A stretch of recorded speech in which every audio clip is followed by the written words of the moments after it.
देखिए today topic how to free from fear of exam. Clear? This is very important in sentence of prime minister. Exam is like as a festival. Exam like as a festival. Every human beings like as a some student space fearing exam, any types of exam.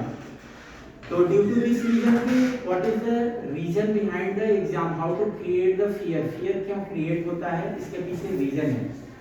Fear का मतलब ये होता है, इसकी spelling देखिए FEAR। F का मतलब होता है जब फियर किसी को होता है उसको क्या होता है, फॉरगेट। ई का मतलब एवरीथिंग एंड राइज। आप जब भी एग्जाम देने जाएं, क्या आ रहा है क्या नहीं आ रहा है, क्या एग्जाम में आएगा क्या मुझे आता है, that is not matter. Matter ये करता है कि आप उस समय अपना माइंड कितना स्टेबल रखते हैं। ठीक है। सेकंड, फियर का मतलब ये होता है फियर फॉर किसी भी फील्ड में आप जा रहे हैं तो इसका मीनिंग ही यही है कि आप जो है रिलैक्स माइंड हो। होता क्या है, फिजिक्स के लैंग्वेज में pressure, pressure is equal to क्या होता है, फोर्स अपॉन में area. Area is your inner ability but force is out of control, आपके कंट्रोल से बाहर है। आपका पेपर हो गया, आपका क्वेश्चन पेपर हो गया जो आपकी कंट्रोल में नहीं है। तो इसको रिड्यूस करने के लिए हम क्या कर सकते हैं, अपनी इनर एबिलिटी को लाइक एज ए 10 में 2 से डिवाइड करेंगे तो 5 आएगा। अगर हम चाहते हैं कि हमारा प्रेशर कम हो तो हमें अपनी इनर एबिलिटी पर ध्यान रखना पड़ेगा। नेक्स्ट थिंग क्या होता है, यही जब हम प्रेशर पर काम नहीं करते हैं तो क्या कन्वर्ट हो जाता है, स्ट्रेस। और स्ट्रेस में हमारा क्या होता है, stress directly proportional to strength. तो स्ट्रेस में जैसे बच्चा होता है, आप देखेंगे किसी फैमिली में जब बच्चा एग्जाम देने जाता है तो क्या होता है कि उसको तो होता ही है फिर उसके फैमिली मेंबर में भी प्रेशर आ जाता है, उसके पेरेंट्स को भी प्रेशर आ जाता है। क्यों?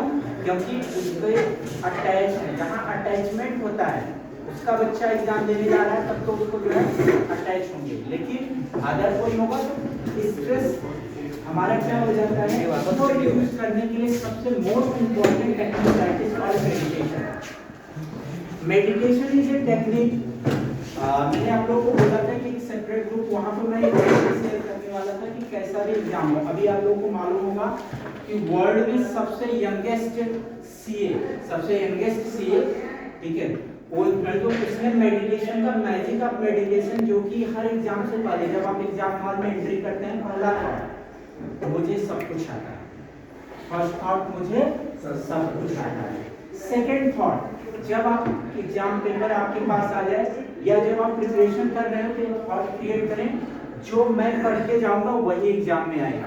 जैसे मैं करता हूँ, जब भी मैं कहीं इंटरव्यू देने जाता हूँ, ये आज कई इंटरव्यू नहीं तो 10-15 इंटरव्यू का एक्सपीरियंस है, मुझे जो आता है वही सामने वाला पूछेगा, मुझे जो नहीं आता वो पूछ ही नहीं सकता।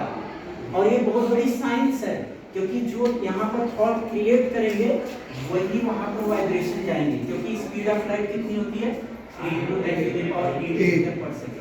तो ये थॉट है जो मैं पढ़ूंगा वही एग्जाम में आएगा।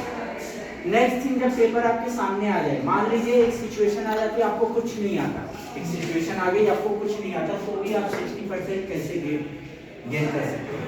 पहला थॉट, आप जैसे ही अपने को करोगे कि मुझे सब कुछ आता है, तो आपने 1.5 महीने पहले जो पढ़ा है वो भी आपको रिकॉल होगा, क्योंकि वो सब सबकॉन्शियस माइंड के थ्रू आपके इंटेलेक्ट रूपी हार्ड डिस्क में क्या है, सेव है। सिर्फ फाइल को क्या करना है, ओपन करना है। फाइल को क्या करना है, ओपन करना है। तो जब ये थॉट क्रिएट करेंगे तो फाइल ओपन। थर्ड थिंग, 3 घंटे का जो समय है ये सभी ध्यान रखें, जो हमें 3 घंटे तक पेन नहीं रोकेंगे, कुछ भी लिखते रहना, पेन रोकनी ही नहीं है। नेक्स्ट, सबसे बड़ा, जैसे आप किसी फेस्टिवल की तैयारी करते हो, जब बोर्ड एग्जाम की डेट आ जाती है 1-1.5 महीने पहले, तो आप ये सोचिए कि ये मेरे लिए अपॉर्चुनिटी है अपने को दिखाने का, क्योंकि होल सिलेबस को 3 घंटे में पूछा जा रहा है। होल सिलेबस को कितने, 3 घंटे में पूछा जा रहा है। तो उस होल सिलेबस को आपको दिखाने का ऑप्शन है कि मैंने अच्छे से पढ़ा है, मैंने अच्छे से पढ़ा है। और कभी माइंड में ये न रखें कि मुझे पास होना है, फेल होना है, फर्स्ट डिवीजन, नथिंग। आपको सिर्फ एक काम करना है, अपना फुल सिलेबस प्रिपेयर्ड करके जाना है। बाकी तो एग्जामिनर देगा ना, फर्स्ट सेकंड थर्ड, जो मेरा जो काम है वो करना है। सारे आंसर लिखने हैं, राइट आंसर लिखने हैं, फुल सिलेबस पढ़ना है, सब कुछ करना है। ये माइंड में नहीं कहीं मैं फेल ना हो जाऊं, कहीं मैं फर्स्ट डिवीजन ना आया तो पेरेंट्स क्या कहेंगे, सेकंड डिवीजन आ गए तो ये सब थॉट आपके कंट्रोल में, इसके सोचना ही नहीं है। मार्क्स कौन देगा, एग्जामिनर देगा, रिजल्ट कौन बनाएगा, सीबीएसई। आपका काम है लिखना, आपने अपना काम किया तो ऑटोमेटिक अच्छा काम हो जाएगा। मैं एक एक्सपीरियंस बता रहा हूँ, संसारा वर्ल्ड स्कूल में 3 साल पहले मैंने 3 दिन की ट्रेनिंग दी थी, 3 डेज की ट्रेनिंग, वो यूट्यूब पर मेरे पड़ा हुआ है, क्लियर। वहाँ पर जो है मैक्सिमम बच्चे के अंदर यही सबसे ज़्यादा एग्जाम को लेकर क्या होता है, यार मैं फर्स्ट डिवीजन नहीं आया तो मेरे फ्रेंड के आ गए, इतने इससे क्या लेना देना आपको, आपको सिर्फ सिलेबस कंप्लीट करना है, ठीक है। और आपको पता है फिगर से कितना बड़ा नुकसान होता है, बहुत बड़ा नुकसान होता है। इसको थोड़ा आप पॉज कर देना।